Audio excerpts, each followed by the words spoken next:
अचक्ताले त्यो आई कन्ट्याक्टले म यति जलेको थिएँ कि यति जलेको थिएँ प्लिज स्मृति त्यस दिनदेखि तिमी मेरो मुटुमा छेउ प्लिज एकचोटि मेरो आँखामा हेरेर मलाई आई लभ यु भन न प्लिज यति के भनेको थिएँ होइन त्यहाँबाट दिलीप दाईले भयो भयो भाइ हो भनेर भन्नुभयो क्या सिस्टमेटिक तरिकाले म दिलीप रायमाझीको भाइ हो नि भनेर भनिदिएको होइन ए स्वर पनि त त्यस्तै रहेछ यार हैछ भनेर पुरा केटीहरू चाहिँ मलाई अटोग्राफ ल्याउन आएको थियो क्या 2059 सालमा त्यो ठाउँको नाम चाहिँ म भन्दैन होइन त्यो किन दिलीप दाईको कारणले खेरि धेरै ठाउँमा मैले चाहिँ स्याबेसी पाएको छु क्या हो त सहित हुन परे होइन धेरै ठाउँमा दिलीप रायमाझीको त्यति बेला त चल्ता फुर्ता हुनुहुन्थ्यो नि जहाँ गयो नि दिलीप दाईको अभिनय गर्दा म बिगिनी के होइन एक्टिङ डान्सहरू गर्दाखेरि कहिले मायाले मारे लौरेसम होइन तिम्रो साली नाच्या खै कम्मर भाच्या अरे लाली जोबन कहिलेलाई हो साच्या ओ लाली जोबन कहिलेलाई हो साच्या अनि बचाउने मने चाहिँ सेनाले मने किन सिंहदरबार बचाउन सक्नु भएन मने किन राष्ट्रपति भवन बचाउन सक्नु भएन आज भने भोलि भन्यो जिन्दगी यो बित्यो नि हो आज भने भोलि भन्यो जिन्दगी यो बित्यो नि ओ हरि भजन कहिले नभुलौँ ओ प्रभु भजन कहिले नभुलौँ मैले लेखेको गीत छु अब यो चाहिँ म छिटै गर्दै पनि छु होइन हेलो हेलो नमस्कार नमस्ते अनि हार्दिक स्वागत छ तपाईहरु हेर्दै हुनुहुन्छ लेकसाइड टिभी र साँचो अनलाइन टिभी आज हामी युएन पार्कमा आएका छौं आज हामीसँग ठाकुर गौचन आउनु भएको छ उहाँले थुप्रै क्यारिकेचर र मिठो गीत पनि गाउनुहुन्छ हेरौँ उहाँको प्रतिभा के छ उहाँलाई विशेष रूपमा स्वागत गर्नतर्फ लाग्नु स्वागत छ ठाकुरजी नमस्कार सर्वप्रथम त सबै मिडियाहरू जसले मलाई खिचिराख्नु भएको छ सम्पूर्णलाई धन्यवाद ज्ञापन गर्न चाहन्छु र म एउटा सङ्घर्षशील कलाकार हुँ र दुई चारवटा गीतहरू पनि निकालिसकेँ सिरियलहरू यस्तै गर्दै हैन अगाडि बढिराखेको छु त्यही नै हो आजभोलि केमा व्यस्त हुनुहुन्छ आजभोलि मैले चाहिँ अहिले एउटा चाहिँ सिरियल गर्न लागिरहेको छु जीवन सङ्घर्ष भन्ने त्यो कथा चाहिँ लेख्दैछु र त्यो चाहिँ पक्कै पनि अब छिटै चाहिँ बजारमा ल्याउने एउटा जमर्को पनि गरिरहेको छु भनिसकेपछि टाइटल पनि दिइसक्नु भयो होइन कहिलेबाट छाइङ गर्नुहुन्छ के छ प्लानिङ अब हाम्रो यो चाहिँ टिम वर्क भइरहेको छ अब हामी चाहिँ दुई चारजना कुराहरू गर्दैछौँ अब कुन बेला उहाँहरूले अब चाहिँ गरौँ भनेर सोच गर्नुहुन्छ त्यस पछाडि हामी अगाडि जान्छौँ आज चाहिँ हामी विशेष रूपमा कुराकानी भन्दा पनि तपाईँका थुप्रै प्रतिभाहरू छन् होइन मिठो गीत पनि गाउनुहुन्छ क्यारिकेचर पनि गर्नुहुन्छ लामो समयदेखि इन्डस्ट्रीमा पनि हुनुहुन्छ होइन दिलीप रायमाझी लगायत अन्य अग्रज कलाकारसँग पनि सहकार्य गरिसक्नु भएको छ तपाईँको सुरुमै एउटा भाका सुन्छौँ भाकापछि विशेष कुराकानीमा जोडिनेछौँ हे न किताबको न त चलचित्रको अरे साँचो माया गर्छु दिलभित्रको गलबन्दी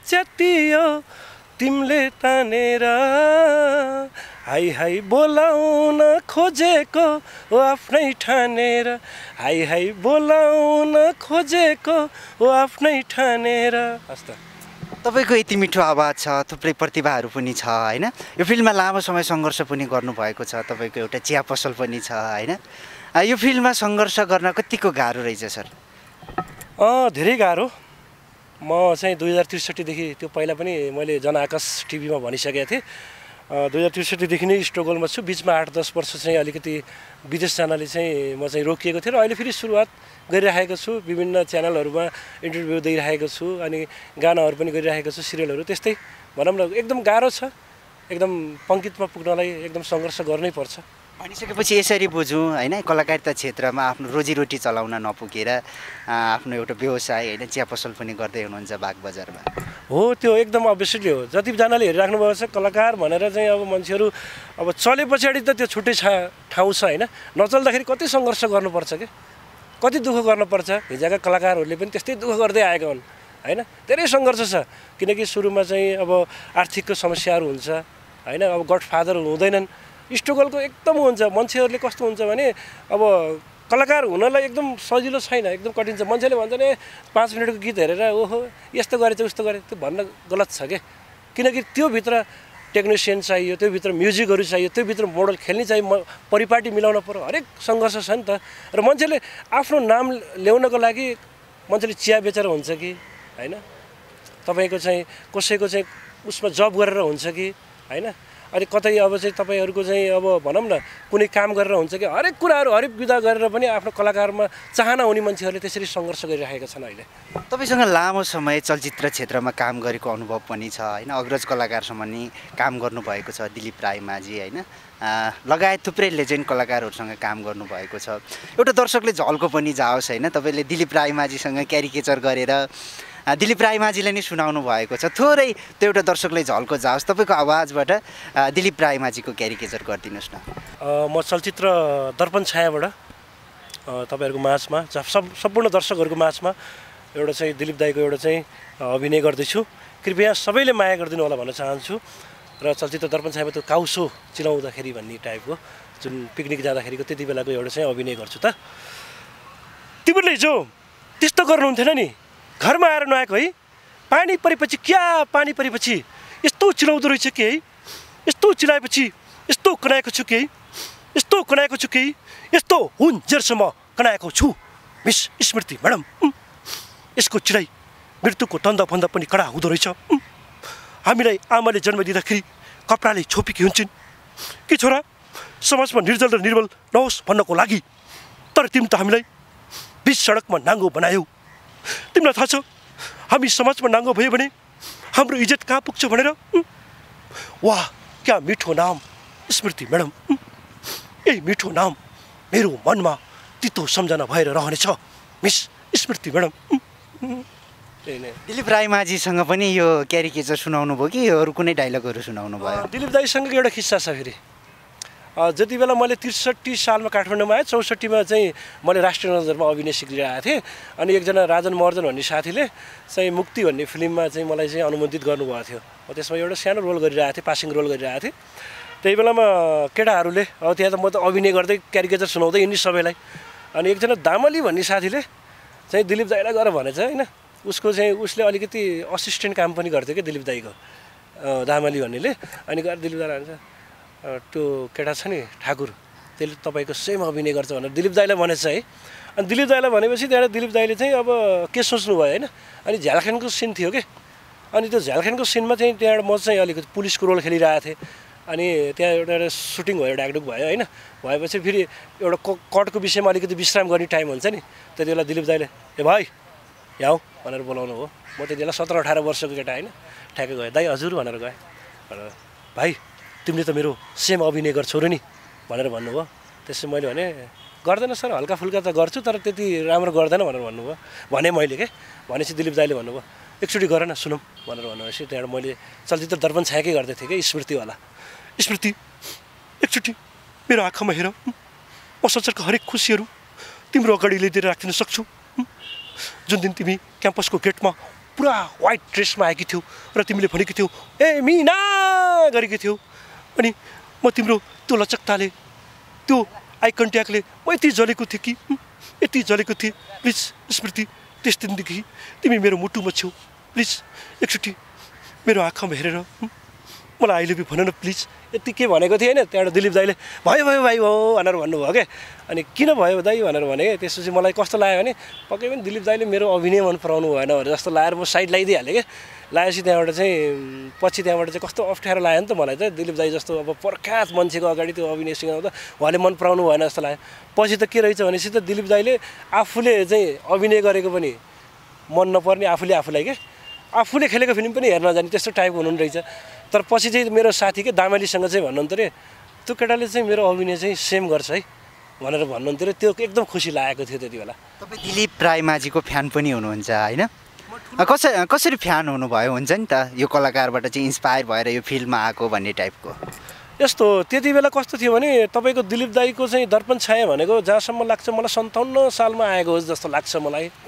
अनि जिन्दगानी फिल्म भनेको 58-59तिरको हो। म त्यति बेला 6-7 कक्षामा पढ्थेँ कि होइन। अनि त्यसपछि म त राजेश हमाल दाईको ठुलो फ्यान फेरि के, एकदम महानायक राजेश हमालको ठुलो फ्यान। अनि त्यहाँबाट राजेश हमाल एकदम मनपर्ने होइन।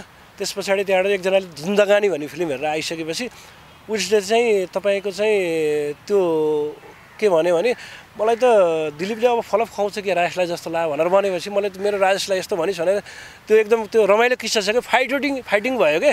त्यसपछि पछि त योसँग यस्तो फाइटिङ भएपछि कस्तो केटा आएको रहेछ एकचोटि हेरौँ न त भनेर जाँदाखेरि उहाँको सुरुमा त त्यस्तै लाग्यो। जब त्यो तिम्रो त्यो आँखामा को बस्छ भन्ने त्यो गाना आउँदाखेरि उहाँको त्यो जुन भित्री चाहिँ एक्टिङ छ नि, बाहिर त्यो फेस एक्सप्रेसन मोमेन्ट, त्यसले मलाई चाहिँ एकदम गरेको हो क्या, भित्र तानेको हो कि मलाई। उहाँको भनौँ न एउटा चाहिँ फेसियल एउटा चाहिँ एक्टिङले गर्दाखेरि मेरो मन छोएको हो त्यति बेला। त्यसपछि चाहिँ दिलीप दाईको हरेक फिल्म नछुटेको नि हेरियो, एकदम मन पर्ने मलाई। एकदम म फ्यान थिएँ त त्यति बेला, दिलीप रायमाझीको फ्यान थिएँ म एकदम।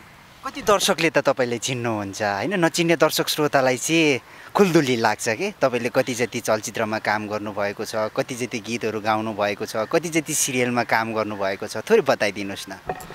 यस्तो अब चाहिँ म 2063 सालमा अब चाहिँ त्यति बेला मैले चाहिँ शङ्कर विशीको पछाडि धेरै नाचेँ पनि। र अर्को कुरा अब चाहिँ तपाईँको सिरियलहरू पनि गरेँ त्यति बेला, त्यो त सत्यहरू। त्यस पछाडि अहिले आएर मैले चाहिँ ठाकुर गौचन युट्युब च्यानल, तपाईँहरूले दर्शकबिनहरू सम्पूर्णले सर्च गर्नुभयो भने पक्कै पनि मलाई भेटाउनु हुनेछ। त्यहाँ मैले त्यहाँ चाहिँ सिरियलहरू गरेको छु, लेखहरू लेखेको छु होइन, लेखहरू बोलेको छु। अनि फिल्महरू मैले मुक्तिहरू गरेँ। गानाहरू मैले चाहिँ अब टङ्क बुढा थोकीको गाना I am sorry really sorry मन दुखायो तिम्रो भन्ने गाना चाहिँ मैले यही युएन पार्कमै सुटिङ गरेँ त्यति बेला। साइड क्रस नाच्नुहुन्थ्यो होइन, त्यति बेला मेनमै गरेको थिएँ म। किनभने त्यो गीत चाहिँ अब यहाँ भन्नुपर्दाखेरि अलिकति मेरो साथीलाई अलिकति हच्कचाए जस्तो हुन्छ। तर राजन महर्जन डाइरेक्टर हुनुहुन्थ्यो, उहाँले चाहिँ मेन गीत भनेर चाहिँ ल्याउनु भएको थियो। त्यहाँबाट हामी नाच्यो, तर गीत चाहिँ पछाडि कभरमा हालिदिनु भएको छ कि, त्यो चाहिँ अलिकति दुःख लागेको थियो मलाई। तर नाच्न चाहिँ मेन लिडमै नाचेँ अब। तपाईँ लामो समयदेखि नै यो चलचित्र क्षेत्र होइन, कलाकारिता क्षेत्रमा हुनुहुन्छ। यो फिल्डमा आउन चाहिँ कतिको गाह्रो भयो? भन्छ नि मानिसको जीवनमा अनेकौँ उतार चढावहरू आउँछन्, कलाकारिता क्षेत्रमा लागेर टाइम नमिलेको, पारिश्रमिकको कुरा आउँछ, अन्य कुराहरू आउँछ। तपाईँले चाहिँ कतिको सहज भयो? त्यसको अलावा घर परिवारले कतिको सपोर्ट गरे तपाईँलाई? यस्तो हो कि यो क्षेत्र कस्तो छ भने कलाकार क्षेत्रमा अब एउटा छैन नि त, पेन्सन छैन, एउटा चाहिँ लाइफ एउटा इस्टाब्लिस पनि अब केही समयको लागि हो। त्यस कारणले अलिकति ब्याकग्राउन्ड मान्छेहरूले चाहिँ क्षेत्र रमाइलो त मान्छन् होइन, तर यो क्षेत्रमा भन्दा विदेशतिर गए हुन्छ, यताउति अलिक कमाउनु पर्छ भन्ने टाइपको पनि कुरा आउँछ। तर किनभने हामी चाहिँ कला क्षेत्रमा लागेको मान्छेलाई यो लास्टै चाहिँ यो अफिम जस्तो हुँदो रहेछ क्या, छोड्नै नसकिने क्या। विदेश गए पनि नाच्नै पर्ने, गाउनै पर्ने, त्यस्तो टाइपको होइन। तर मेरो आमाको चाहिँ लास्टै सपोर्ट छ फेरि मलाई। एक्चुअली बुवाको पनि सपोर्ट थियो, बुवा त अहिले हुनुहुन्न। बुवालाई सम्झिँदाखेरि अलिकति आँखाबाट आँसु पनि खस्ला जस्तो लाग्छ, किनकि त्यति बेलाको अब यो कहानी भन्ने नि तपाईँको 4वटा इन्टरभ्यूले नि मलाई भ्याउँदैन होइन। त्यस कारण बुवाको ठुलो कहानी छ। बुवा चाहिँ एउटा चाहिँ हार्टको बिमारी भएर बित्नु भयो। बुवाको पनि एउटा सपना थियो छोरा कलाकार भइदियो हुन्थ्यो भन्ने टाइपको होइन। अनि आमाको त ठुलो सपनै छ, एकचोटि छोरा राम्रो पङ्कितमा आइदिए हुन्थ्यो, अरू यस्तो यस्तो गरेँ त पनि एकचोटि यो भइदिए राम्रो हुन्थ्यो भनेर चाहिँ आमाको चाहिँ चाहना छ। अरू यस्तो वरिपरि भनेको कोहीको सपोर्ट होला, कसैको फेरि यो यस्तो काममा लागेछ भन्ने पनि होला। तर म चाहिँ के भन्छ भने कलाकार क्षेत्रमा भिज्नै चाहन्छु क्या। तपाईँलाई माया गर्ने मम्मी हुनुहुन्छ होइन, तपाईँको अन्य कामहरू आएका छन् होइन, तपाईँ मम्मीसँगै बसेर तपाईँका कामहरू देखाउनु भएको छ कि छैन? देखाएको छु। मम्मीले चाहिँ मैले हेकालु गर्दाखेरि मम्मी पनि खेल्नु भएको छ नि त त्यहाँ। मैले चाहिँ आएपछि त्यहाँबाट चाहिँ आमालाई मैले हेकालु गीत निकाल्छु है मम्मी, यस्तो यस्तो छ भनेर भनेपछि अब छोराको चाहना गर्न त भन्नुभयो। त्यस पछाडि मैले चाहिँ यहाँ आएर डमी म्युजिक बनाएर लगेर गएको थिएँ क्या काठमाडौँमा आएर। त्यसो उहाँ म्युजिक बजाएपछि ओहो कति मिहिनेत लाग्छ होला है छोरा, कतिजनाले चाहिँ यहाँ बजाउनु पर्छ होला, कतिजनाले सारङ्गी बजाउनु पर्छ होला, कतिजनाले हार्मोनियम बजाउनु पर्छ होला, कस्तो राम्रो म्युजिक सुनिएको भनेर भन्नुहुन्थ्यो। र आमालाई के छ नि त्यो म्युजिकमा चाहिँ त्यो मैले बनाएको म्युजिकमा धेरै चाहिँ राम्रो लाग्यो कि पछि जब मैले हेकालु जब त्यो गीत रेकर्ड भएर पनि तपाईँको भिडियो भइसकेपछि त त्यो मेरो हातमा हुन्छ नि त होइन। त्यसपछि मैले चाहिँ सुरु फर्स्टचोटि भनेको मेरो मम्मीलाई देखाउँदाखेरि एकदम खुसी हुनुभएको थियो, राम्रो गरेछस् भन्नुहुन्थ्यो। हामी धेरै कुराकानी गर्दैनौँ किनकि समय थोरै पनि छ होइन, भिडियो लामो बन्न सक्छ। तपाईँसँग थुप्रै प्रतिभाहरू छन्, थुप्रै व्यक्तिहरूको क्यारिकेचर गर्नुहुन्छ, नेताको होइन, कलाकारको। तपाईँको आवाजबाट होइन अहिलेको चलेका कन्टेन्टहरू केपी शर्मा ओली, शेरबहादुर देउवा होइन, अन्य नेताहरू पनि हुनुहुन्छ, कुनै एकजना नेताको क्यारिकेचर गरिदिनुहोस् न।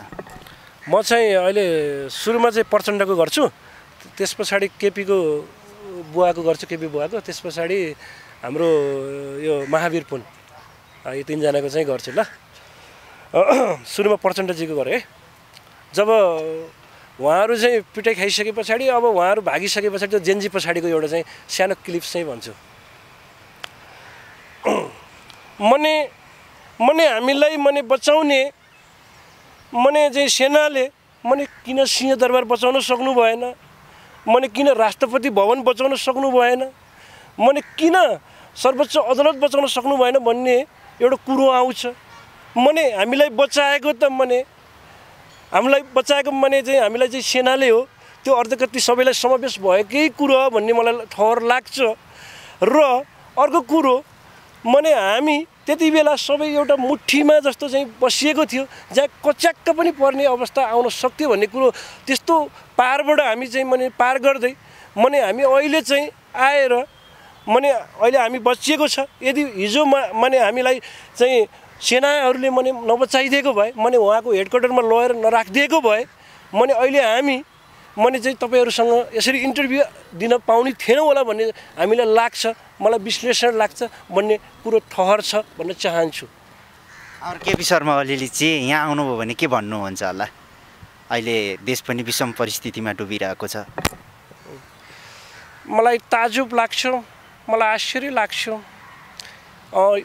कहिले पनि यो एमाले मर्दैन।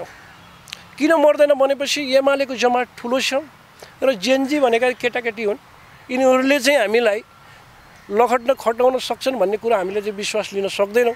अहिले हाम्रो एमालेको पार्टीमा हाम्रो चाहिँ महेश बस्नेतजी हुनुहुन्छ, उहाँ चाहिँ एउटा खम्बाको तरिकाले चाहिँ लागिराख्नु भएको छ।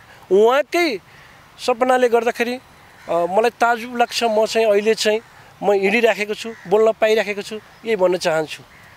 हाम्रो महावीर पुन्जी चाहिँ यहाँ हुनुहुन्छ भने होइन के भन्नुहुन्थ्यो होला?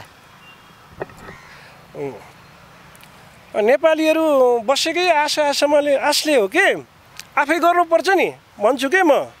अब यस्तो के अब के भन्दाखेरि अब म शिक्षा मन्त्री भइसकेपछि अब चाहिँ शिक्षकहरूलाई मैले भनेको छु नि, राजनीतिकमा लाग्नुहोस्, एमालेमा लाग्नुहोस्, चाहे माओवादीमा लाग्नुहोस्, चाहे काङ्ग्रेसमा लाग्नुहोस्, तर 10 बजेभन्दा अगाडि र 4 बजेभन्दा पछाडि लाग्नुहोस् भन्छु के। 10 देखि 4 सम्म त पढाउनु पर्यो नि, त्यो त हाम्रो नियम हो नि। अब भोलि राम्रो काम गर्दै जाने हो, यदि राम्रो काम गर्दै गइएर भोलि बिहान चाहिँ अब तपाईँको चाहिँ जनताले अब राम्रै मान्छे भनेर चुनेछन् भने ठिकै छ, अब चुनेनन् भने पनि ठिकै छ, यही भन्न चाहन्छु।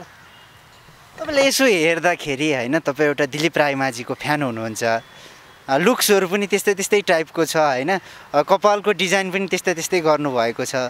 किन गर्नुभएको? यो साँच्चीकै एउटा फ्यान भएको नाताले गर्नुभएको हो कि आफ्नो रहर लागेर गर्नुभएको? यो कपाल चाहिँ सेम दिलीप रायमाझीले नै यस्तै गर्नुहुन्छ होइन? हामी त अब सानो उमेरदेखि नै चलचित्र हेर्दै हुर्केको।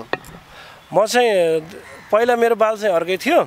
जब दिलीप रायमाझीको फिल्म हेर्न लागिसकेपछि मलाई उहाँको चाहिँ पहिला त मैले चाहिँ कस्तो थियो दिलीप दाईको, पहिला चाहिँ बिचबाट कोर्ने अनि यतातिर चाहिँ अलिकति चाहिँ काट्ने टाइपको थियो नि त, त्यसलाई के कट भन्थ्यो, मैले बिर्सेँ आई थिङ्क के भन्थ्यो। तर चाहिँ उहाँको जब त्यो जिन्दगानी दर्पण छायाहरू हेरेपछि म एकदम प्रभावित भयो क्या। उहाँकै स्टाइल गर्नुपर्ने, जस्तै अब चाहिँ उहाँकै उसमा हिँड्न पर्ने त्यस्तो भयो। उहाँकै फ्यानको कारणले नै हो भनौँ, म उहाँको फ्यान भएको कारणले नै हो। र म एउटा कुरो फेरि अब यहाँ अब बढी बोलो भन्नुहुन्छ होइन, म चाहिँ इन्डियाको शाहरुख खानको पनि ठुलो फ्यान हो। फेरि शाहरुख खानको पनि एकदम डाइरेक्ट फ्यान हो म। केही गर्न सक्नुहुन्छ शाहरुख खानको एउटा क्यारिकेचर अथवा कुनै उहाँको फेभरेट डायलग अहिले चलेको? उहाँको एउटा चाहिँ सायरी भन्छु, शाहरुख खानको 3-4वटा चाहिँ किसिमको डायलग गरिदिन्छु ल। तेरी आँखों के नमकीन मस्तियाँ, तेरी हाँसों के बेपरवाही गुस्तकियाँ, नहीं भूलूंगा मैं जब तक ये जान, जब तक ये जान, जब तक ये जान, तेरी हाथों से हाथ छोड़ना, तेरी साही से रूह को मोड़ना, नहीं भूलूंगा मैं जब तक ये जान, जब तक ये जान, जब तक ये जान। ऐसी बड़े बड़े देशों में छोटी छोटी बात होती रहती है सन्निरिटा। आई लव यू किरण। इतने शिद्दत से पाने की कोशिश की है मैंने कि हर जरे में तुमसे मिलाने की साजिश की, पिक्चर अभी बाकी है मेरे दोस्त। आई लव यू किरण। कौन कम वक्त बर्दाश्त करने के लिए पीता है, हम तो पीते हैं तुम्हें देखने के लिए, तुम्हें पाने के लिए, तुम्हें चाहने के लिए। क्यों इतना तकलीफ होता है प्यार पाने में, क्यों इतना तकलीफ होता है प्यार पाने में। आई लव यू अंजलि, तू मेरी हो, तू मेरी श्याल हुआ किसी को मत हो अञ्जली।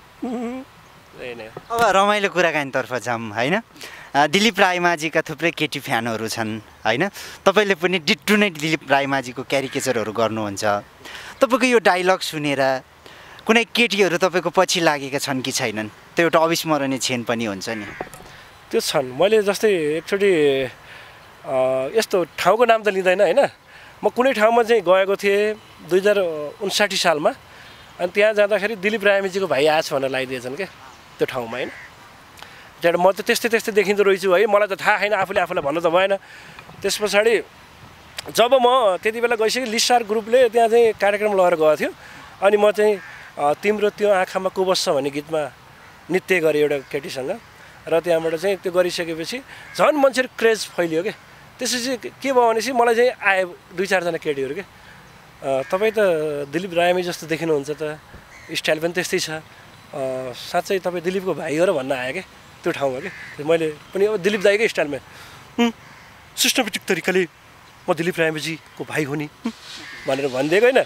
ए स्वर पनि त त्यस्तै रहेछ यार, हैछ भनेर पुरा केटीहरू चाहिँ मलाई अटोग्राफ ल्याउन आएको थियो क्या 2059 सालमा। त्यो ठाउँको नाम चाहिँ म भन्दैन होइन। त्यो किन दिलीप दाईको कारणले खेरि धेरै ठाउँमा मैले चाहिँ स्याबेसी पाएको छु क्या। हो त सहित हुन परे होइन, धेरै ठाउँमा दिलीप रायमाझीको त्यति बेला त चल्ता फुर्ता हुनुहुन्थ्यो नि, जहाँ गयो नि दिलीप दाईको अभिनय गर्दाखेरि म बिगिनी क्या होइन। एक्टिङ डान्सहरू गर्दाखेरि कहिले मायाले मारे लौरेसम होइन, तिमीलाई भेट्न आउँदैछ तिम्रो गाउँमा, यो गीतहरू। डान्सर पनि हुनुहुन्छ होइन? डान्सर पनि हो। आज हामी धेरै कुराकानी गर्दैनौँ होइन। तपाईँका थुप्रै प्रतिभाहरू छन्, केही भाकाहरू सुन्न पनि बाँकी छन्। तपाईँको आवाजबाट एउटा भाका सुन्छौँ।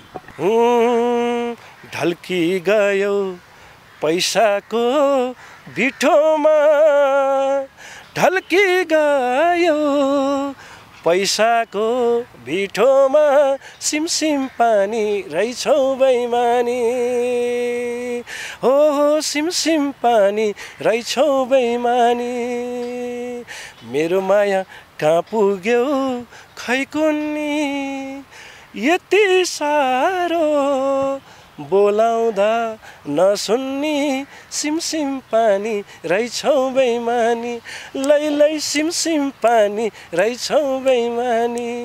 यो राजन ठकुरीको गाना। यस्ता गीतले गाउँघरको झल्को दिलाउँछ होइन। गाउँघरको उकाली ओह्राली भन्ज्याङ चौतारी मेलापात गर्दाखेरि यस्ता गीतहरू अधिकांश व्यक्तिहरूले सुन्ने गर्छन्। कतिको याद आउँछ गाउँघरको? त्यो समयमा तपाईँले यस्ता गीतहरू गाउनुहुन्थ्यो कि हुँदैन थियो मेलापात गर्दा होइन? कसैको मेलामा जाँदाखेरि, अर्मपरमा जाँदाखेरि? म गाउँथेँ लोकदोरीहरू गीत गाउँथेँ म। बाजा तालमा चाहिँ सबैले मलाई बोलाएर नचाउनुहुन्थ्यो। त्यति बेला अझ मैले सबभन्दा सही कुरो चाहिँ नारायण पोखरेलको भजन गाउँथेँ क्या। म एकचोटि चाहिँ पुलको ठेक्कामा हाम्रो काकाले ठेक्का लिनुभएको थियो, म चाहिँ ठेक्कापट्टामा चाहिँ म चाहिँ यो उसमा गएको थिएँ क्या, तपाईँको यो ढोडिनी खोला भन्ने छ रत्नी चौरदेखि तलको म्याग्दीको, त्यहाँ जाँदाखेरि त्यहाँबाट मैले भजन 2-4वटा सुनाएको। एकजना आन्टीले के भने, ए बाबुलाई त सेम भजन आउँदो रहेछ यार, एकचोटि माथि सप्ताह छ, त्यो सानो सप्ताह हुन्छ नि जग्गा लाएर, त्यहाँ गएर बेलुका रमाइलो गरिदिनुपर्छ भनेर चाहिँ भन्नुभयो। म त थकाली मान्छे होइन। अब मङ्गलिन फेस्टको अब चाहिँ तपाईँको चाहिँ ठाउँमा चाहिँ अलिक गडबड हुन्छ नि, तर चाहिँ म त्यहाँ गएँ क्या। गएपछि ल बाबुले गाउनुहुन्छ भनेपछि त्यहाँको सबै मैले उ गरिदिएछु क्या, रमाइलो गराइदिएछु क्या सबैलाई, वाह भन्ने बनाइदिएछु। 2-4वटा गाउँ भजन। हुन्छ स्योर। श्रीमद् भागवत महापुराण महायज्ञ महासन्ध्याको 14 दिन श्रीकृष्ण पाल्नुहुने अष्टमी योग। हाम्रो चाहिँ महायज्ञ पण्डित हाम्रो नारायण पोखरेलज्यू उहाँ मरेर गइसक्नुभयो, वैकुण्ठवास गइसक्नुभयो। उहाँलाई चाहिँ सम्झेर म चाहिँ एउटा 2टा गीत गाउँछु नारायण पोखरेलको।